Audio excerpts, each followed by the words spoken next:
Hello, friend, and welcome back to another episode of Artworks for Teachers. I'm your host, Susan Riley, and today I'm joined by Edwin Lovo from the Arts and Learning Conservatory. And I think you're going to find his story to be really inspiring. But more than that, I think you're going to find a different aspect of arts and education today. Oftentimes, I get to speak with educators and administrators, teaching artists, and even sometimes students who are in our schools as school music programs or as school art programs or as arts integration programs that are happening. Today's episode is really focusing on a group that it focuses on in-school programming as well as after-school conservatory work. And so it's all about bringing these students into the world of music education and performance. And Edwin's going to share both his personal story as well as the mission behind Arts and Learning Conservatory, which I think you're going to love because it's all about giving back to the community and making sure that financial barriers are eliminated. And so he's going to share with you exactly how they do that and serve over 3,800 students a year. It's truly remarkable, and it's a model that we can start to look at both as a supplement and as an alternative or an idea that if you have limitations to arts education or arts programming in your community, something like this might be feasible for you. So I love this idea. I wanted to learn more about it and also share with you Edwin's story. So without further ado, here we go. Hi, Edwin. Thank you so much for joining me today. Hi, Susan. It's a pleasure to be here. Oh, well, the pleasure is truly all of mine. I would love to get started by hearing about your story. Can you tell us a little bit about yourself and your journey into music education? Sure. Yeah. I came from immigrant parents. They're originally from El Salvador, naturalized now. But being immigrant parents, I was first generation American here, and that usually comes with some sort of struggle, to Mm, some extent. And for us, it was a language barrier and also a money barrier. mhm, So as a kid, I always felt like we didn't have enough money to do certain things. And it wasn't something like I was told it constantly. It was just something that I felt. mm, I didn't see myself having the same things as other kids had. But that's also, you as a kid, you sense things differently than as an adult. And I remember as early as I could remember that I wanted to play instruments or I wanted to play music. Whenever I would watch Looney Tunes, or Mickey Mouse, shows, I would constantly pay attention to the music. mm, When you watch those like Looney Tunes or Merry Medleys now, it's the music that really stands out. It was you kind of a big point of those cartoons. And then later on, maybe around like 5 years old, 6 years old, I really remember wanting to play piano. I really remember wanting to play trumpet and saxophone and accordion, harmonica. And little by little, my parents started acquiring instruments either through the swap meet or they would go to the store. And I remember being super excited to get this little MIDI keyboard that had a bunch of sound effects and stuff. And I remember spending hours just trying to memorize how to play certain songs on it. And eventually, my grandma got me like a little accordion like a little toy accordion that I used to play a lot. But my school in elementary school didn't have music until sixth grade. mm, So it wasn't really an option for me to ask my parents to buy me a saxophone or ask my parents to buy me a trumpet, until later on. And finally, sixth grade was rolling on, and I was super excited. I was like, I'm going to play the saxophone or I'm going to play the trumpet, one of those two instruments. And then we moved. We were originally living in Santa Ana and here in Southern California, and then we moved to Anaheim, which is only a 20 minute drive, really. But the school that we moved to didn't have an elementary music program at all. oh, So I went from being super excited to play music to all of a sudden not even having that option anymore. mm, So I had to wait until middle school, and the middle school was opening up a new program. They were opening up a piano program for kids to learn, and I signed up for that class.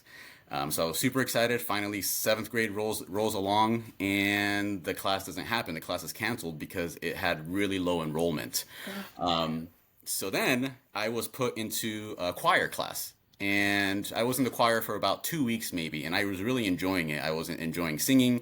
The teacher gave me some compliments that I was like, "Oh wow, you have a really nice voice." Was as a seventh grader, I had never ever heard before, um, especially being a bilingual speaker and not being confident in my ability to really speak too much. Mhm.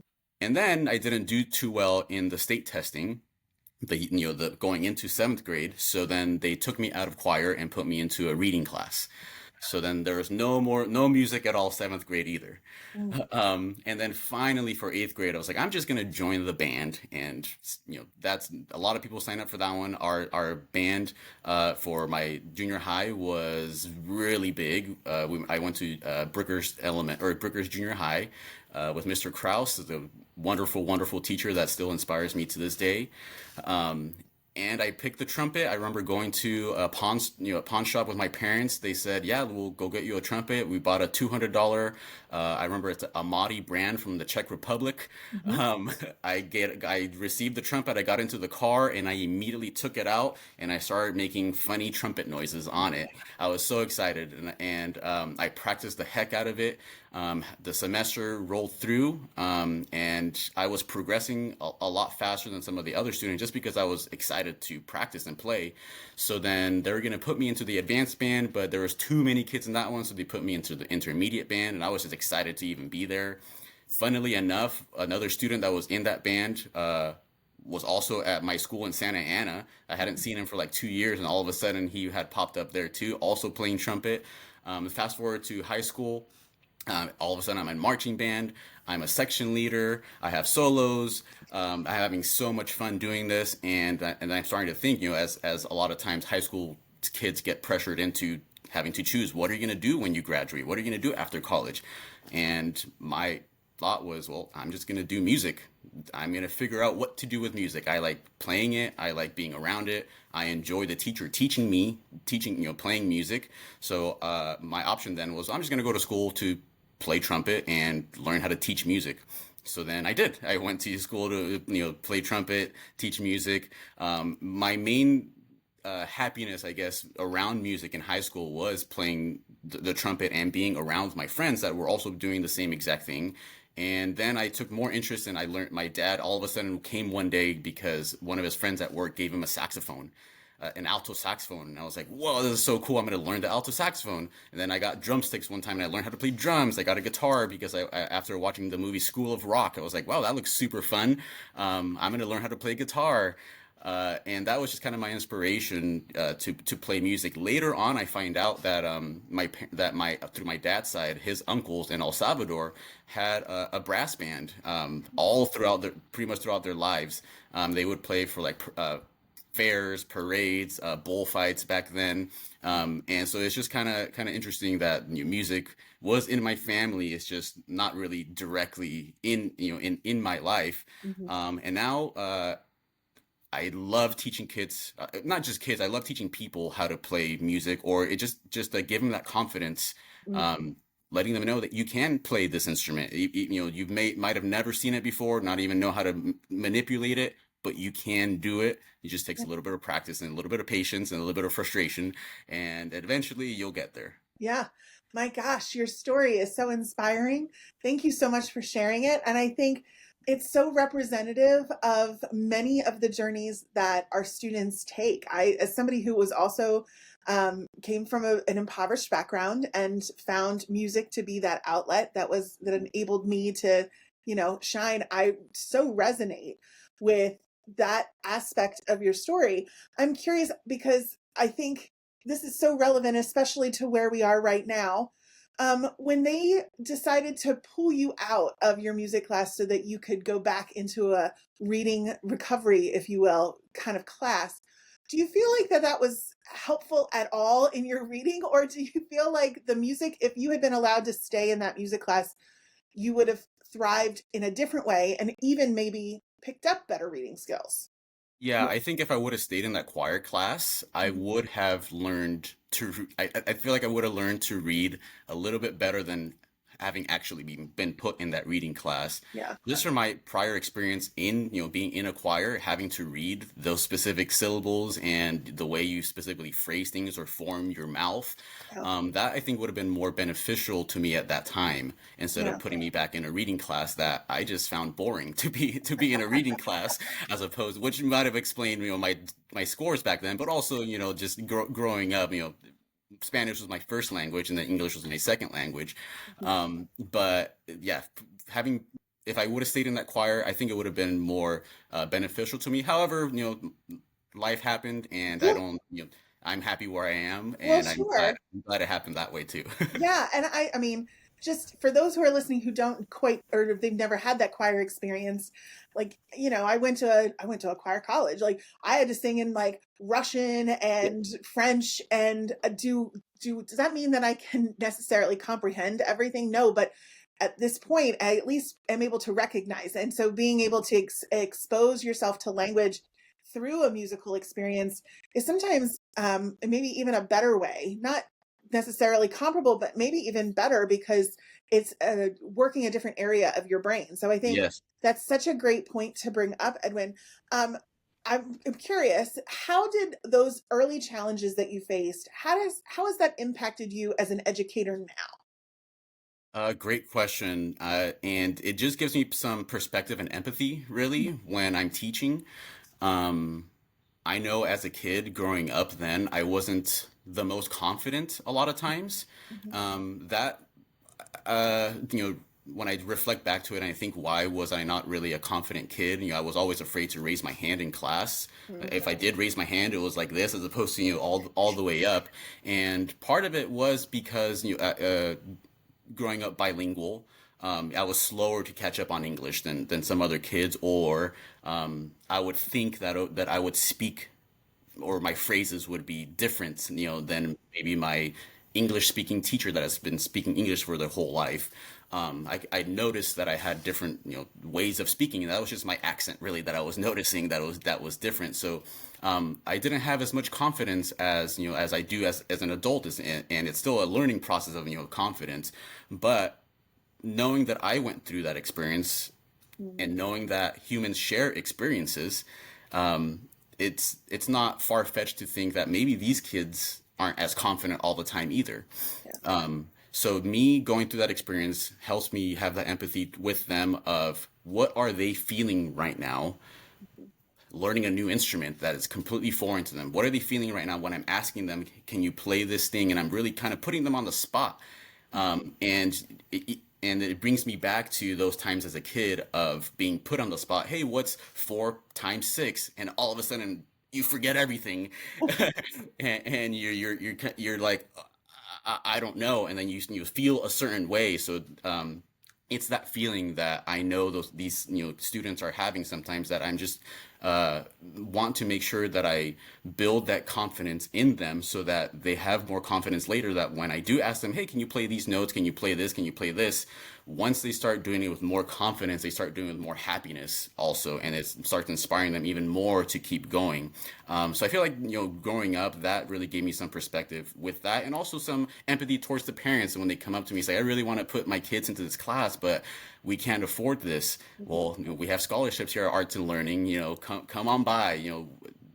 I don't want any kid to have no excuse, parents to have any excuse not to put kids in some music programs. Yeah. Yeah. So tell us more about Arts and Learning Conservatory. So now this is where you're teaching now, correct? And Yeah. tell us a little bit about this organization, what makes it special, and maybe some of the top experiences that you've had there. Sure.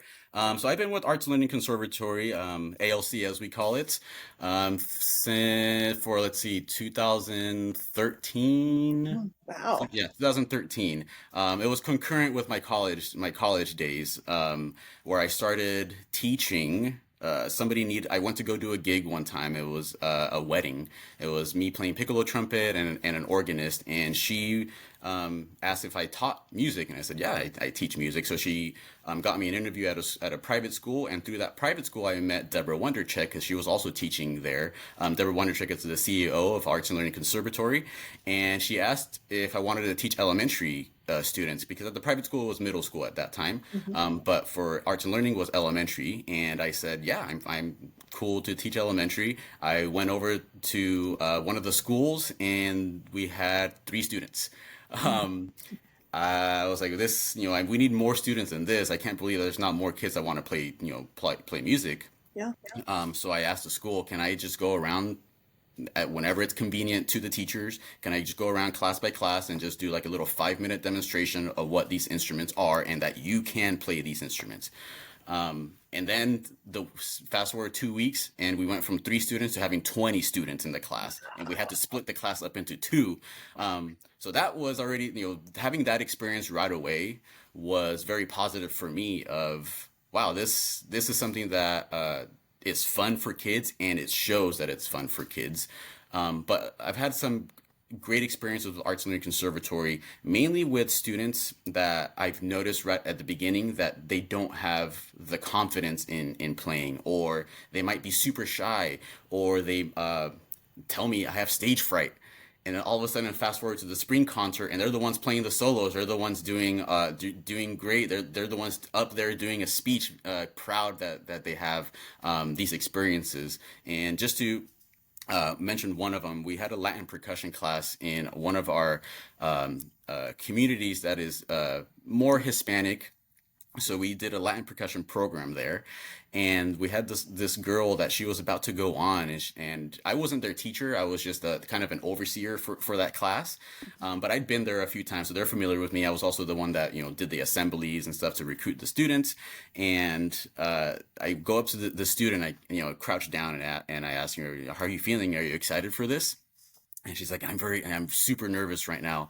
It's like, okay, it's good. It's fun. It's fine to be nervous. I get nervous, before I perform sometimes. But just remember, you've been doing this in class every single time you come to class. You've been doing it. Just do that same exact thing. You have, just tell yourself, I'm confident, or I have confidence, and just have fun. Be confident and just have fun. And I kind of just left it at that. I kind of just walked away, and then I noticed that she was talking to herself, and I kind of scooted a little bit closer, and she was like, "I have confidence and have fun. Confidence and have fun. Confidence and have fun." And I was like, "Wow, she's actually doing it." And she goes up on stage, and she has the biggest smile. She's playing a cowbell, by the way. That's all she's playing. She's playing a cowbell. Um, she's going up on stage, and she has the biggest smile. Her mom and her sister are up there like recording her. She gets off, and she finishes the performance, and she has like just a giant smile that just like melted my heart just because of how big that smile was. And just those smiles, seeing those kids. If you ever see kids perform, and they're nervous to perform for their parents, as soon as they're done playing, there's a certain facial reaction that happens to them. It's like a pure joy sometimes, or it's sometimes pure fear after they've been finishing, and that usually leads to them giving you a very honest reaction sometimes. And it's that honest reaction that is just the most fun after they've been they finish playing hot cross buns or something for the first time in front of their parents, and you see that smile pop up on them, that they try to hide behind their music stand. That brings me so much joy, just seeing them be proud that they just did something. Oh, it's the best feeling in the world when you can see somebody come out of their shell and step into who they really are. In Yes. that moment is just it's everything. It's why we do what we do, I think. I would love for you to expand a little bit about ALC's mission. I know it's pretty special in that I don't think anybody who wants to participate in the arts is ever turned away, even if it's a financial struggle. So, can you talk about that a little bit and talk about how that model works? Yes, of course. Great. So Arts and Learning Conservatory, we rely a lot on scholarships and being able to provide scholarships, which is a lot of our funding, a lot of our fundraisers, events goes towards providing scholarship money, Mhm. or providing money for so that kids can take these classes for free. A lot of our goal with our mission to provide equitable classes, to anybody really, Mhm. regardless of your financial background, religious background, political, whatever the case may be. We want you to be able to take these classes at no cost or as little cost to you as we can. And if you can't even afford your instrument, we will try to get you an instrument. If you can't afford, you've never done this before, that's fine. We will teach you how to do it. And we rely, like I said, a lot on donations. And when we have students that can't afford, parents can't afford to take a class, if it is a tuition-based class, we try our hardest to get the parents to register or to sign up for scholarships. I know when I do my recruitments and assemblies and speak to parents, I heavily advertise that we have scholarships available, Mhm. because I don't want anybody to think that that they can't take a band class, an orchestra class, just because they feel like they can't afford it. So this model is very important, just to give people the confidence that they can take these classes, and that they shouldn't worry. We don't want them to worry about their finances when doing something that I feel, or that I think is something that is part of our human nature. Music, I think, is just part of being human. And I don't want anybody denied that option. Even other performing arts, we have theater, we have choirs, we have acting classes. I don't want any students to be afraid, or any parents to not want to, or not feel like they can't take these classes. Yeah. So our mission is very important in having parents see that they can do things, feel that they can take these classes. And that's why our donations are very important, because it just goes more towards having people, having students take more music classes, more arts classes, and more theater classes. Yeah, absolutely. And I think being a part of that, knowing that money is sometimes the biggest obstacle for people in allowing and unlocking opportunities, and to remove that barrier provides such a wonderful entry point for people who may not have otherwise had that experience. So I applaud that effort tremendously. Beyond teaching, I know you're out in the community and you're recruiting, right? And Yes. you're also advocating for arts education, which, as you shared at the beginning, is sometimes the first thing to get cut in difficult budget times. So I'm curious, what strategies do you use to both advocate for arts education and also get kids excited about music and wanting to participate? Sure. So let's start with that one of, how do I get kids to want to participate? Yeah. Because it's not easy all the time to roll up to a school, have all your instruments, and expect all of the kids to be excited, for you, or for coming to an assembly. A lot of times, they're just excited to get out of class. So I want to go with that excitement. I want to use that excitement of the kids getting out of class, and being somewhere, being at an assembly, or being at a thing that's different. And one of the things that I like, or that I try to remember when I'm doing these assemblies, or doing the recruitment, or being in front of kids, is just myself having fun Mm. with what I'm doing. Um, if I can essentially, if I play the trumpet, or play the flute, or play the clarinet, play the violin, I want the kids to see that I'm having fun playing those instruments, or hear that they recognize a song. So, playing songs that are recognizable is always a great strategy.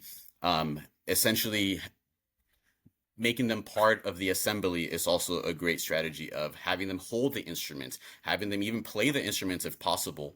Letting A thing that I like to do is I like to bring out the violin and bring out the cello, and I have a tiny student come up and ask them, which one do you think is going to be super heavy? And obviously they're going to point to the cello, and I ask them to pick up the cello, and they could pick it up, pretty easily. It's like, wow, you can pick up the cello? That's so cool.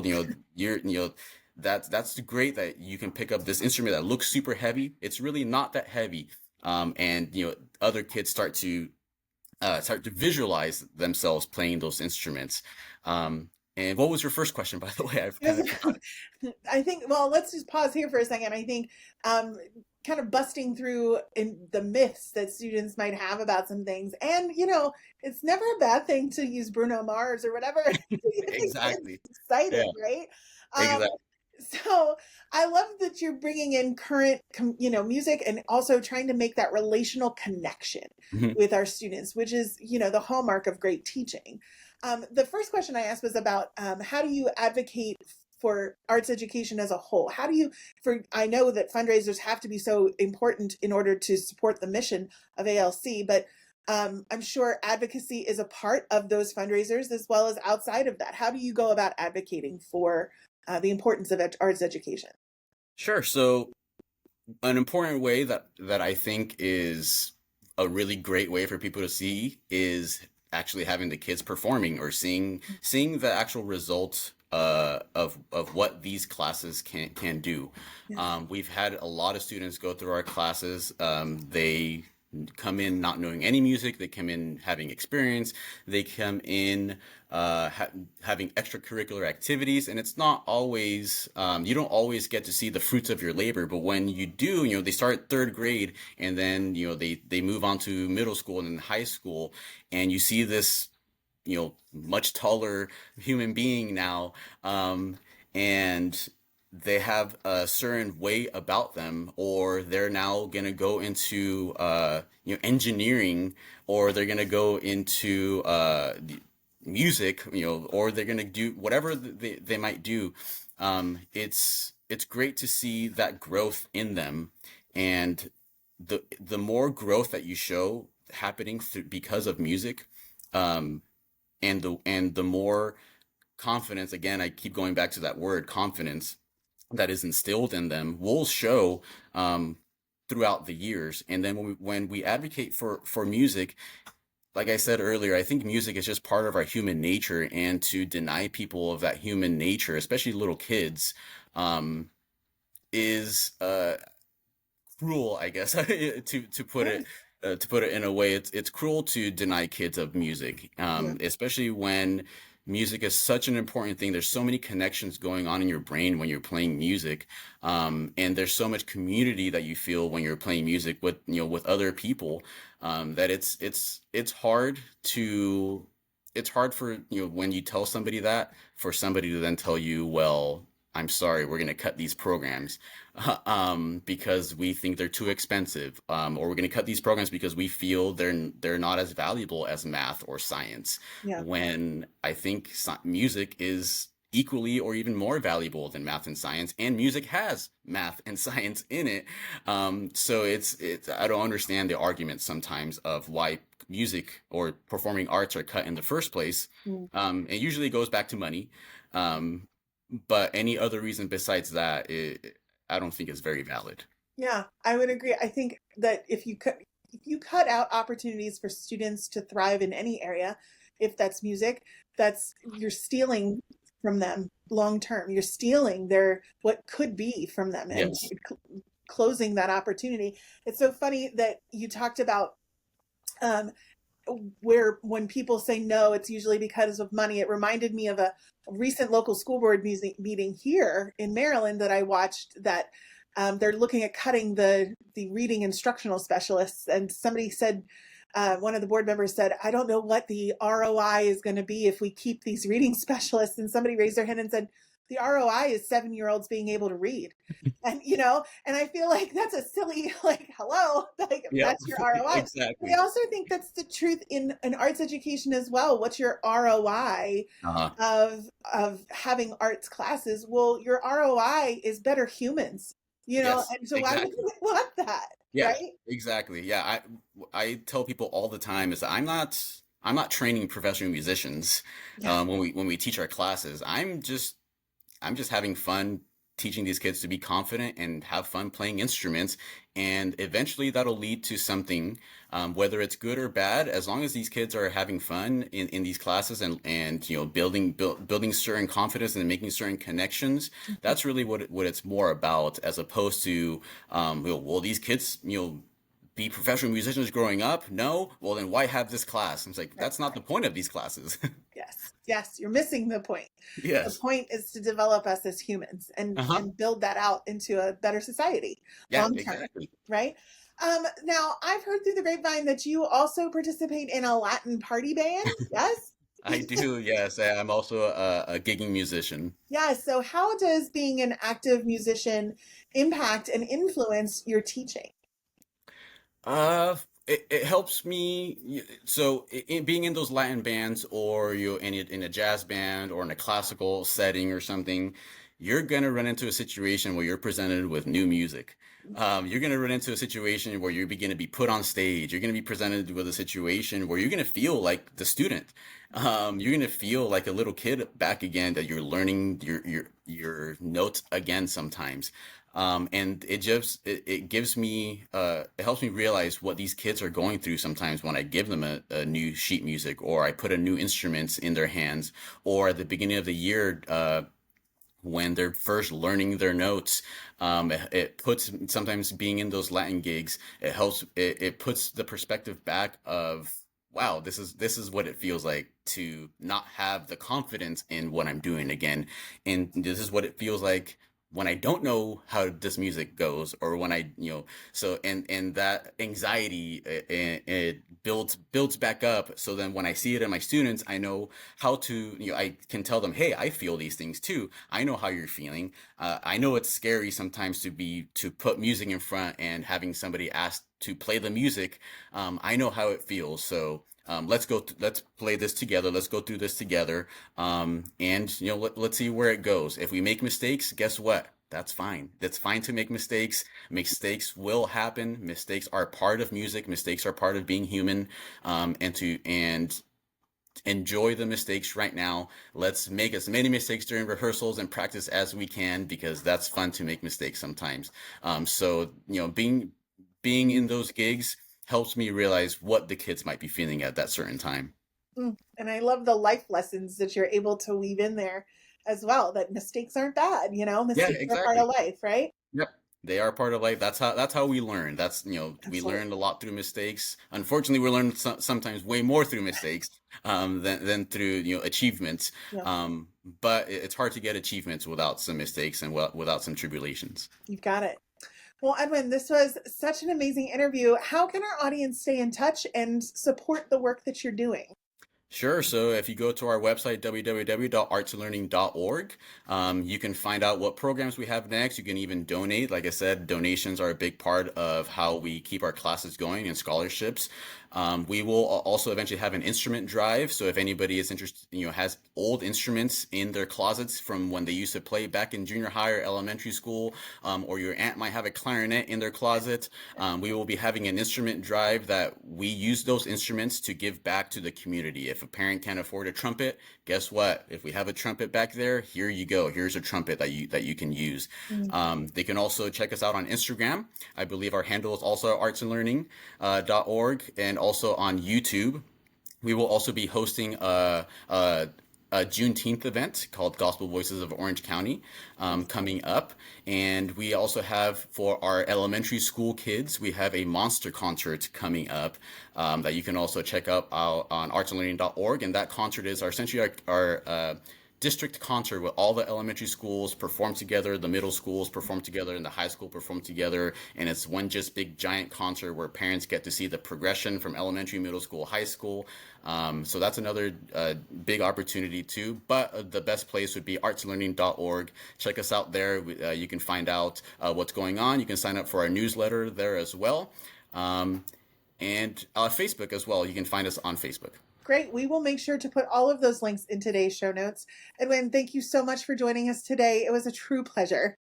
Thank you, Susan. It was so much fun. I was looking forward to this a long time. And thank you for having me. It was a pleasure. Of course.